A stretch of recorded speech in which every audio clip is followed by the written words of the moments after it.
اس گھر کی ساری خوشیوں کو ایک بار بھی گھبرانے نہ دیں گے، ایک سوچ بری بھی سرحد سے اس پار نہیں آنے دیں گے۔ کبھی پرچم میں لپٹے ہیں، کبھی ہم غازی ہوتے ہیں، جو ہو جاتی ہے ماں راضی تو بیٹے راضی ہوتے ہیں۔ السلام علیکم میرے پاکستانیوں، بھارت کے خلاف فتح حاصل کرنے پر میں آپ سب کو مبارکباد پیش کرنا چاہتی ہوں، اور میں خراج تحسین پیش کرنا چاہوں گی افواج پاکستان کو، ہماری بری فوج کو، فضائیہ کو، نیوی کو، کہ انہوں نے اس قدر بہادری کے ساتھ بھارت کی عقل ٹھکانے لگائی اور ان کے ناپاک عزائم کو شکست دی، نیست و نابود کیا، اور انہیں اچھا سبق سکھایا اور انہیں گھٹنوں پر لے کر آئے، ان کی 26 فوجی تنصیبات کو نشانہ بنایا، ان کے 6 فائٹر طیاروں کو تباہ کیا، اور جو بھی حملہ کیا عین نشانے پر کیا، جس کی وجہ سے بھارت بکھلاہٹ کا شکار ہو گیا، ڈر گیا، گھبرا گیا، اور امریکہ کے تھرو پاکستان سے منتیں کروانے لگا کہ پلیز ہماری بچی کچی عزت پر مزید آنچ نہ آنے دو، تھوڑا بہت ہمیں بھی فیس سیونگ کے لیے کچھ دے دو، ہمیں اتنا ذلیل مت کراؤ ہماری عوام کے آگے۔ اور منتیں کی گئیں کہ سیز فائر کروا لیا جائے، اور کیونکہ پاکستان ایک امن پسند کرنے والا ملک ہے، اسی لیے ہم نے سیز فائر کر بھی لیا، لیکن دشمن کو ان کی اوقات دکھانے کے بعد پچھلے کچھ عرصے سے، کیونکہ پاکستانی قوم میں بہت زیادہ بٹوارا نظر آ رہا تھا، بہت زیادہ پولرائزیشن نظر آ رہی تھی، کوئی پی ٹی آئی والا ہے، کوئی نون لیگ والا ہے، کوئی پی ڈی ایم والا ہے، کوئی آرمی کے خلاف ہے، کوئی آرمی کے ساتھ ہے، کوئی بلوچیوں سے نفرت کر رہا ہے، کوئی پختونوں سے نفرت کر رہا ہے، کوئی پنجابیوں سے نفرت کر رہا ہے، اور اس چیز کا دشمن نے فائدہ اٹھایا۔ دشمن کو لگا کہ یہی تو موقع ہے کہ اس وقت پاکستان ایک ولنریبل اسٹیٹ میں ہے، نہ لیڈران ایک پیج پہ ہیں، نہ سیاسی قیادت ایک پیج پہ ہے، نہ افواج ایک پیج پر ہے، اور نہ ہی عوام ایک پیج پر ہے۔ تو بھارت کو لگا کہ اس سے بہتر کیا وقت ہوگا کہ پاکستان کے اوپر حملہ کر دیا جائے، ایک بکھری ہوئی قوم کے مزید ٹکڑے کر دیے جائیں، لیکن ایسا کچھ نہیں ہوا۔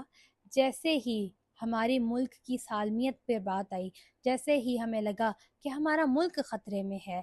تو قوم بھی ایک ہو گئی، سیاسی قیادت بھی ایک ہو گئی، اور سب اپنی افواج پاکستان کے شانہ بشانہ کھڑے ہوئے، ان کا بھرپور ساتھ دیا، اور اللہ کے فضل و کرم سے 10 مئی 2025 کی صبح فجر کی نماز کے بعد پاکستان کی جانب سے آپریشن بنیانم مرصوص لانچ کیا گیا، اور دشمن کو منہ توڑ جواب دیا، اور ان کی بکواس بند کروائی، اور اس طرح کروائی کہ ڈر کر، کانپ کر، خوف سے منتیں کرنے پر آ گئے وہ کہ پلیز امریکہ ہماری صلح کروا دو، اتنی بےزتی ہم برداشت نہیں کر سکتے۔ یہ ہوتی ہے یونٹی کی طاقت، جب آپ ایک ہو جاتے ہیں تو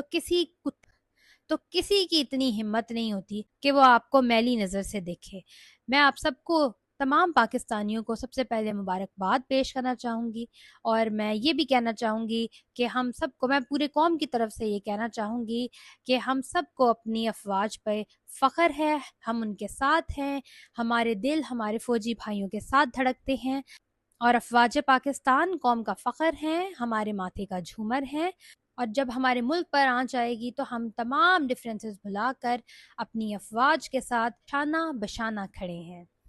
کیونکہ خوشی کا موقع ہے، دشمن کے خلاف فتح حاصل ہوئی ہے۔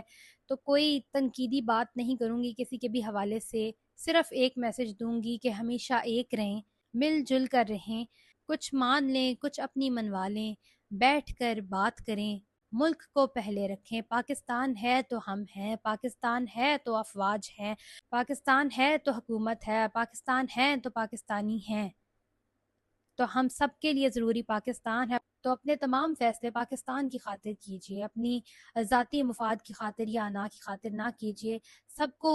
اپنی انا قربان کرنی چاہیے، مل کر بیٹھنا چاہیے، بات کرنی چاہیے، اور پاکستان کی بھلائی کے لیے، بہتری کے لیے، ترقی کے لیے سوچنا چاہیے۔ جس طرح ملک کے دفاع کے لیے افواج ضروری ہیں، اسی طرح ایک اچھی قیادت بھی ضروری ہے، اور سب کو چاہیے کہ وہی فیصلے کیے جائیں جو پاکستان کے حق میں بہتر ہے۔ خوشی کا موقع ہے، قوم بھی ایک تھی، سیاسی لیڈرشپ بھی ایک تھی، افواج بھی ایک تھے، اور پاکستان نے ایک ہونے کا میسج دیا۔ اور اس ایک ہونے کی وجہ سے ہم بھارت کو شکست دینے میں کامیاب رہے۔ اور ایک بار پھر خاص طور پہ شکریہ ادا کرنا چاہوں گی پاکستانی افواج کا، جنہوں نے بہادری کا مظاہرہ کیا اور دشمن کو شکست دی۔ پاک فوج پائندہ باد، پاکستان زندہ باد۔